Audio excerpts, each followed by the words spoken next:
Magadh had two very powerful rulers. Magadh के पास दो बहुत शक्तिशाली रूलर थे, पावरफुल रूलर थे, Bimbisara and second Ajatasattu. Bimbisar and second is Ajatasattu, who used all possible means to conquer other जनपदा. और ये इन्होंने सारे मीन्स मतलब अदर जनपद पर अपना कब्जा करने के लिए जितने मतलब अपने जितने सोर्सेस को यूज करते थे सबने ये सोर्सेस को यूज किया. एंड महाजनपदा महापद्मानंदन महापद्मनंद या Mahapadmanandan Nand Mahapadmanand was another important ruler. ये भी एक इम्पॉर्टेंट रूलर थे और he extended his control up to the northwest part of the subcontinent. उन्होंने अपने कंट्रोल को नॉर्थ वेस्ट पार्ट तक बढ़ाया. उन्होंने अपने कंट्रोल को सब कॉन्टिनेंट के नॉर्थ वेस्ट पार्ट तक बढ़ाया. And Rajagriha and you can say Rajgriha, जो राजगृह है प्रेजेंट डे राजगीर में है, प्रेजेंट डे राजगीर में है इन Bihar. was the capital of Magadh for several years. अगर आप राजगृह की बात करो तो राजगृह कई सालों तक मगध की कैपिटल थी. राजगृह कई साल, बिहार में जो राजगृह है अभी हम उसको राजगीर कहते हैं. बिहार में पहले क्या था, बिहार में जो राजगृह था वो मगध की कैपिटल थी, वो मगध की कई सालों तक कैपिटल रही. लेकिन आज हम राजगृह को किस नाम से जानते हैं, राजगीर के नाम से जानते हैं. आज हम राजगृह को किस नाम से जानते हैं, राजगीर के नाम से जानते हैं. एंड कैपिटल ऑफ मगध वो रही कई सालों तक, वो मगध की कैपिटल रही है. And later the capital was shifted to Pataliputra present day Patna. और बाद में क्या हुआ, ये जो कैपिटल थी वो पाटलिपुत्र को बाद में, पहले तो राजगृह थी उसकी कैपिटल, बाद में पाटलिपुत्र को उसकी कैपिटल बना दी गई. और आज क्या है, प्रेजेंट डे वो जगह कौन सी है, पटना. आज प्रेजेंट डे वो कौन सी प्लेस है, Patna. And more than 2300 years ago, more than 2300 years ago, 2300 years पहले की बात है, जो मैसिडोनिया है, अ रूलर नेम अलेक्जेंडर, जो रूलर है उसका नेम अलेक्जेंडर है, और Alexander who lived in Macedonia in Europe wanted to become a world conqueror. मतलब जो अलेक्जेंडर है वो चाहता था पूरे वर्ल्ड को जीतना. वो क्या करना चाहता था, पूरे वर्ल्ड को जीतना चाहता था. और वो कहाँ रहता था, मैसिडोनिया. और मैसिडोनिया कहाँ है, यूरोप में है. वो कहाँ रहता था, मैसिडोनिया में रहता था, और मैसिडोनिया कहाँ है, यूरोप में है. And of course he did not conquer the world but did conquer parts of Egypt and West Asia and came to the Indian subcontinent, reaching up to the banks of Beach. क्या हुआ, मतलब वो सारे राज पे तो control नहीं कर पाया, सारे राज पे उसने कंट्रोल नहीं किया, बट डेट कंट्रोल उसने कुछ पार्ट्स पे अपना कब्जा किया, जैसे इजिप्ट पे, वेस्ट एशिया पे. और उसके बाद वो इंडिया के सब कॉन्टिनेंट में आ गया. उसके बाद वो क्या हुआ, वो इंडिया के कुल सब कॉन्टिनेंट में आ गया, और वहाँ पर वो 20 सब कॉन्टिनेंट में वो आके उसने क्या किया, बैंक ऑफ बीज में चला गया. व्यास नदी के किनारे वो पहुँच गया. मतलब वो पहले उसने इजिप्ट जीता, फिर वेस्ट एशिया जीता, उसके बाद वो इंडिया के सब कॉन्टिनेंट में आके हमारे बैंक ऑफ रिवर के पास पहुंच गया, दैट इज व्यास नदी के किनारे वो पहुंच गया. When he wanted to march further eastward, his soldiers refused. जब उसने कहा कि अब हम ईस्ट साइड चलते हैं तो उसके जो सोल्जर्स हैं उन लोगों ने मना कर दिया. They were scared as they had heard that the rulers of India had vast army of foot soldiers, chariots and elephants. उसके सोल्जर्स ने बोला कि हम ईस्ट साइड नहीं जाएंगे आपके साथ, क्योंकि हमने सुन रखा है जो इंडिया के जो रूलर्स हैं, हमने सुना है जो इंडिया के रूलर्स है उनके पास वास्ट आर्मी है। इंडिया के रूलर्स के पास क्या है? वास्ट आर्मी है। और फूट सोल्जर, जो पैदल सोल्जर चलते हैं वैसी आर्मी है। जो या रथ पर चलते हैं वो भी है, और जो एलिफेंट्स है वो भी उनके पास वास्ट आर्मी है। तो हम आपके साथ वहाँ पर नहीं जाएंगे, उन्होंने ये कहा। सोल्जर्स ने साफ मना कर दिया। एंड आफ्टर दैट क्या हुआ? एक क्लोजर लुक। अब हमने क्या देखा? मगध के बारे में देखा। अब वज्जी के बारे में देखते हैं। वज्जी में क्या किया? While Magadh became a powerful, Magadh में पहली कैपिटल राजगृह थी और उसके बाद पाटलिपुत्र को बना दिया गया था। अलेक्जेंडर चाहते थे पूरे वर्ल्ड पे कब्जा करना, लेकिन वो पूरे वर्ल्ड पे कब्जा नहीं कर पाए थे। और यहाँ पे हमारे पास ट्रांसपोर्ट की फैसिलिटीज थी, लैंड फर्टाइल थे, और एलिफेंट्स को भी हमने ट्रेनिंग दे दी थी। और यहाँ पे बिंबासार और अजातशत्रु भी थे, और यहाँ पे एक और थे महापद्म नंद। ये सब बहुत पावरफुल रूलर्स थे। एंड आफ्टर वज्जी की बात करें हम, तो वज्जी में क्या हुआ था? वज्जी की अगर आप बात करें तो while Magadh became a powerful kingdom, जब मगध एक पावरफुल किंगडम बना तो क्या हुआ था कि मगध एक पावरफुल किंगडम था। Vajji with its capital eight Vaishali was under a different form of government known as घाना और सांगा। मीन्स कि जैसे कि हमने पढ़ा था, मगध, अगर हमने पढ़ा, मगध एक बहुत पावरफुल राज्य बन गया था, स्टेट बन गया था, और उसी के पास वज्जी स्टेट भी था। उसी के पास क्या था? वज्जी स्टेट था। और वज्जी की राजधानी क्या थी? वज्जी की राजधानी वैशाली थी। वज्जी की राजधानी क्या थी? वैशाली।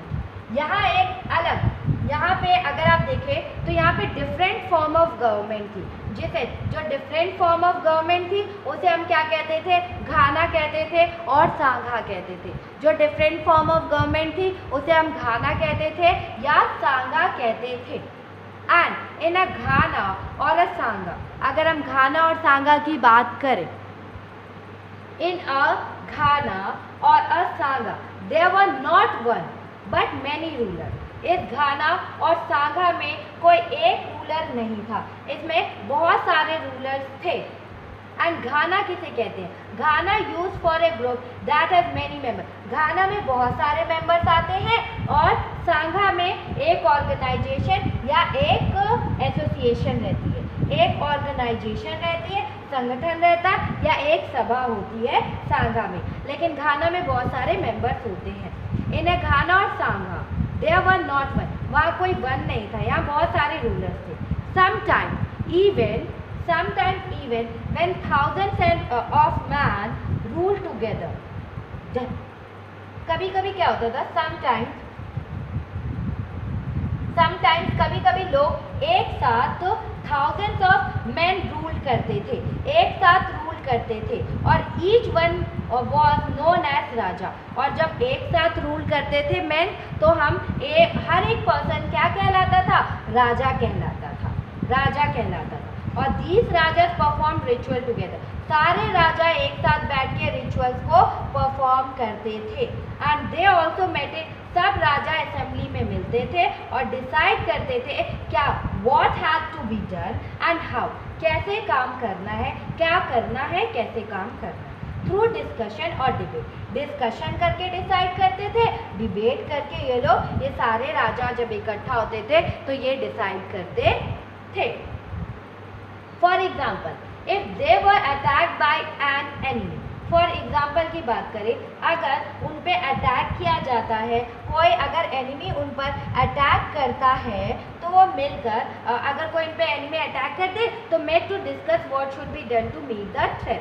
मतलब वो डिस्कशन करते थे कि हम, अगर कोई एनिमी हम पे अटैक करता है तो इसको हम कैसे सॉल्व करेंगे या उनसे कैसे युद्ध लड़ेंगे। और however women, dasas and kammakaras could not participate in these assemblies, लेकिन जो वुमेन थे, जो दास थे या कमकार इन असेंबलीज में पार्टिसिपेट नहीं करते थे। इन असेंबलीज में वो लोग पार्टिसिपेट नहीं करते थे। And could not participate in these assemblies. ये तीनों लोग इस assemblies में कभी भी participate नहीं करते थे.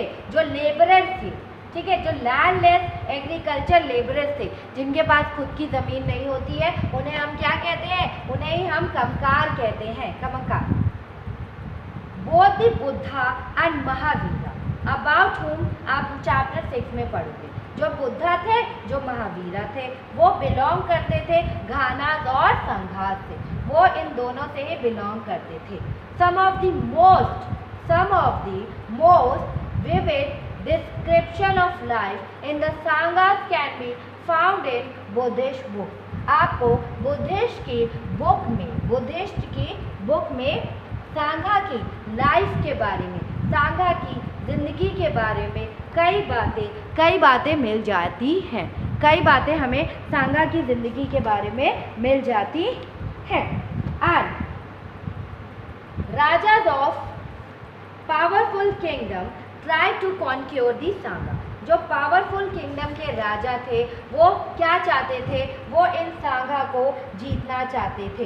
इन सांगा को जीतना चाहते थे. इन ऑर्गेनाइजेशन, सांगा मीन्स ऑर्गेनाइजेशन या सभा, एसोसिएशन, इनको जीतना चाहते थे. Nevertheless these lasted for a very long time, till about 15 years ago. When the last of the Ghana और Sanghas were conquered by the Gupta ruler. आप चैप्टर 10 में पढ़ेंगे कि इसके बावजूद उनका राज अब से 1500 साल पहले तक चला. ठीक है. इसके बाद जो गुप्ता रूलर्स थे, उन्होंने सांगा और घानास पर कॉन्क्योर, अपना राज जमा लिया. उस पर सांगास और घानास पर क्या किया? कॉन्क्योर, कब्जा कर लिया, अपना राज जमा लिया. ये आप चैप्टर 10 में रीड करेंगे. देन ये आप किस में रीड करेंगे? चैप्टर 10. और आफ्टर दैट अगर हम रीड करें, this is an account of the Vajji. ये एक अकाउंट है वज्जी का. ये एक वज्जी का, वज्जी संघ का मतलब ये वज्जी के बारे में यहाँ पे डिफाइन किया गया है फ्रॉम दी दीघा निकाय से लिया गया. ये जो वज्जी संघ का यहाँ पे डिस्क्रिप्शन लिखा गया है और ये दीघा निकाय से लिया गया और बुद्धिस्ट बुक में इसको डिफाइन किया गया था. ठीक है. बुद्धिस्ट की जो बुक है उसमें इस निकाय, दीघा निकाय के बारे में, दीघा निकाय एक प्रसिद्ध, एक फेमस बुद्धिस्ट बुक है, फेमस बौद्ध ग्रंथ है, जिसमें बौद्ध धर्म के जिसमें बुद्ध के कई सारे स्पीचेस को लिखा गया है. ठीक है. बुद्धिस्ट की जो बुक है उसमें दीघा निकाय है जो कि बहुत फेमस है और उसी बुक में बहुत सारे स्पीचेस बुद्धा के लिखे गए हैं. And these were written down about 2300 years ago. और ये जो रिटन डाउन किया गया है ये 2300 years ago हो गया है. ये 2300 years ago हो गया है. And that is after that Ajatashatru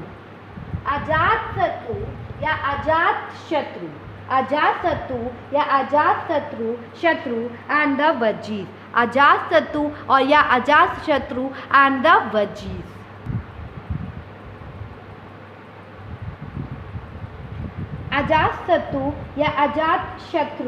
Ajatashatru और वज्जी के बारे में इसमें डिफाइन किया गया है.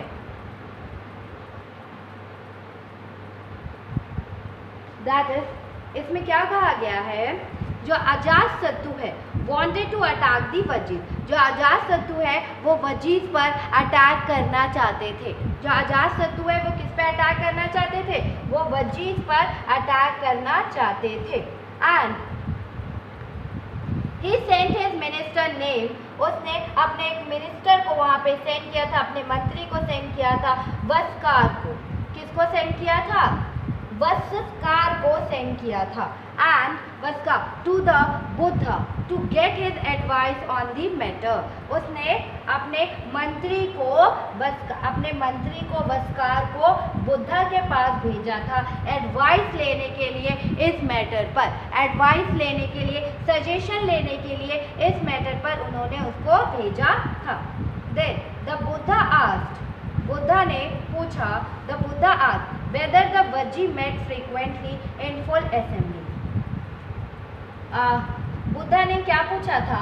बुद्धा ने उससे पूछा क्या वज्जी जो है वो मेट फ्रीक्वेंटली, वज्जी अपनी सभाएं, वज्जी में क्या असेंबली रेगुलर होती है? क्या वज्जी में असेंबलीज रेगुलर होती है? वहाँ पे क्या सारे मेंबर्स होते हैं? वहाँ पे क्या सारे मेंबर्स होते हैं? देन जब उन्हें पता, when he heard that they did, he replied that the vajjis would continue to prosper as long. जब उन्हें पता चला कि ऐसा होता है, बुद्धा ने कुछ क्वेश्चंस पूछे. क्या वज्जी में अभी भी असेंबलीज रेगुलर होती हैं? क्या वहाँ के जो मेंबर्स हैं वो रेगुलर उसमें पार्टिसिपेट करते हैं? जब उन्हें पता चला कि ऐसा होता है, जब बुद्धा को ये पता चला तो उन्होंने कहा कि वज्जी, तो उन्होंने क्या रिप्लाई किया? Vajji would continue to prosper as long. Vajji, अगर वज्जी में ये असेंबलीज होती रहेंगी, लोग प्रेजेंट होंगे, तो वज्जी हमेशा प्रॉस्पर मतलब कंटिन्यू करेगा. वज्जी हमेशा उसकी उन्नति होती रहेगी, वो डेवलप करता रहेगा. प्रॉस्पर मतलब समृद्ध होता रहेगा. And they had full and frequent public assembly. उन्होंने क्या किया? मतलब वज्जी में क्या होता था कि वो फुल और फ्रीक्वेंट पब्लिक असेंबलीज करते थे, पब्लिक असेंबलीज किया करते थे. They met and acted together. वो आपस में मिलजुल कर काम करते थे. They follow establish rule. वो स्टैब्लिश रूल को फॉलो करते थे, पारंपरिक रूलों को फॉलो किया करते थे. They respected, supported and listen to elders. वो रेस्पेक्ट करते थे, सपोर्ट करते थे और अपने एल्डर्स की क्या करते थे? बात मानते थे. रेस्पेक्ट करते थे, सपोर्ट करते थे और अपने एल्डर्स की क्या बात मानते थे. Then Vajji women were not held by force और कैप्चर. जो वज्जी की वुमेन थी उन्हें क्या किया जाता था? वज्जी की महिला वुमेन्स को के साथ कभी भी उन्हें जोर ज़बरदस्ती नहीं किया जाता था और उन्हें कैप्चर नहीं किया जाता था. उनके साथ क्या, उन्हें फोर्स नहीं किया जाता था और उन्हें कैप्चर नहीं किया जाता था. एंड उन्हें कैप्चर नहीं किया जाता था. देन लोकल शीन्स या chaitya were maintain in 2 towns and villages. मतलब चैत्यों को क्या किया गया था? शहरों और मतलब चैत्यों को टाउन्स एंड विलेजेस में चैत्यों को बहुत मेंटेन करके रखा गया था. चैत्यों को बहुत मेंटेन करके रखा गया था. Local shrine and wise saint who follow different belief were respected and allowed to enter and lead the country free. और जो वाइस सेंट थे, जो वाइस सेंट, जो किसी भी फॉलो वो डिफरेंट बिलीफ को मानते थे, उनको भी रेस्पेक्ट दी जाती थी. उन्हें भी वज्जी में एंट्री थी और वो कंट्री को कभी भी फ्रीली होकर छोड़ सकते थे. उन्हें कंट्री में आना और कंट्री में जाने के लिए किसी की परमिशन लेने की ज़रूरत नहीं पड़ती थी. किसी भी की परमिशन की ज़रूरत नहीं पड़ती थी. एंड आफ्टर दैट elsewhere आप अपने एटलस में find Greek and Athens in your Atlas. Greek और एथेंस को आप अपने एटलस में फाइंड करिए. अराउंड 2500 ईयर्स अगो हो चुका है that the people of Athens set up a form of government which was called the democracy which lasted for about 200 years. Athens में क्या हुआ? 2500 ईयर्स पहले की बात है. एथेंस के जो पीपल थे उन्होंने एक गवर्नमेंट को फॉर्म किया और उस गवर्नमेंट का नाम क्या था? डेमोक्रेसी थी. उस गवर्नमेंट का नाम क्या था? डेमोक्रेसी थी. और ये 200 ईयर्स तक ये डेमोक्रेसी की गवर्नमेंट चली. जो all free men over the age of 30 year were recognized as full citizen, जिनकी भी उम्र 30 ईयर्स हो चुकी है, ठीक है, उन सभी मेंस को हम क्या कहते थे, फुल सिटीजन देते थे, फुल सिटीजन कहते थे, ठीक है, एंड जिनकी 30 ईयर से ज़्यादा उम्र हो जाती थी। And there was an assembly that met at least 40 times a year to decide on important matters। और क्या होता था, एथेंस में हमेशा पूरे साल में 40 टाइम्स, मतलब पूरे साल में 40 टाइम्स मीटिंग होती थी, जहाँ पे वो इम्पॉर्टेंट मैटर्स पे डिसीजन लेते थे, जहाँ पे वो क्या करते थे, इम्पॉर्टेंट मैटर्स पे डिसीजन लेते थे। And all citizens could attend this meeting, जितने भी सिटीजन्स थे वो इस मीटिंग को अटेंड करते थे। And appointments for many position were made through lottery, और जिसमें जो अपॉइंटमेंट्स किया जाता था, लोगों को कौन से पोजीशन दिया जाए, इसके लिए लॉटरी फॉर्म खेला जाता था। लॉटरी के द्वारा इन पोजीशन का सेलेक्ट होता था, लोगों का सिलेक्शन होता था। And all those who wanted to be chosen gave in their name, जो लोग भी सेलेक्ट होते थे, जिनको भी इसमें सेलेक्ट होना होता था, वो सब लोग अपने नाम देते थे। And then some were selected through lottery, सब लोग अपना नाम लिख दिया करते थे, और फिर उस चिट्स को एक पॉट में रख के सेलेक्ट किया जाता था लॉटरी के द्वारा, और उसके बाद से जो भी इसमें सेलेक्ट हो जाए। And citizens were expected to serve in the army and the navy। In citizens को क्या कहा जाता था कि आप सभी सिटीजन्स को कहा जाता था कि आप आर्मी और नेवी में पार्टिसिपेट करें, उनको अपनी कंट्री को सर्व करें। And women were not considered citizen, women को कंसीडर नहीं किया जाता था सिटीजन में, सारे डिसीजन सिर्फ मेन लेते थे, वुमेन को कंसीडर नहीं किया जाता था। And also many foreigners who lived and worked in Athens as merchants and craftspersons did not have rights as citizens। जो फॉरेनर्स थे और जो वहाँ पे वर्क करते थे एथेंस में, जो व्यापारी थे, जो मर्चेंट्स थे, एंड जो क्राफ्ट पर्सन्स थे, उनको राइट नहीं था, उनको राइट नहीं था, उन्हें हम सिटीजन, वहाँ का एथेंस का सिटीजन नहीं मानते थे। And besides, there were several thousand slaves in Athens who worked in mines, fields, households, and workshops. They too were not treated as citizens। Athens में बहुत सारे दास थे, मतलब 1000 लमसम वहाँ पर 1000 के करीब वहाँ पर दास दासी थे, मतलब गुलाम थे। जो दास थे वो वर्क करते थे, माइंस में काम करते थे, फील्ड में काम करते थे, हाउस होल्ड में काम करते थे, वर्कशॉप में काम करते थे। वो काम तो करते थे लेकिन उन्हें सिटीजन ट्रीट नहीं किया जाता था, उन्हें हम लोग ट्रीट नहीं करते थे एज सिटीजन, हम उन्हें ट्रीट नहीं करते थे एज सिटीजन, हम उन्हें ट्रीट कभी नहीं करते थे।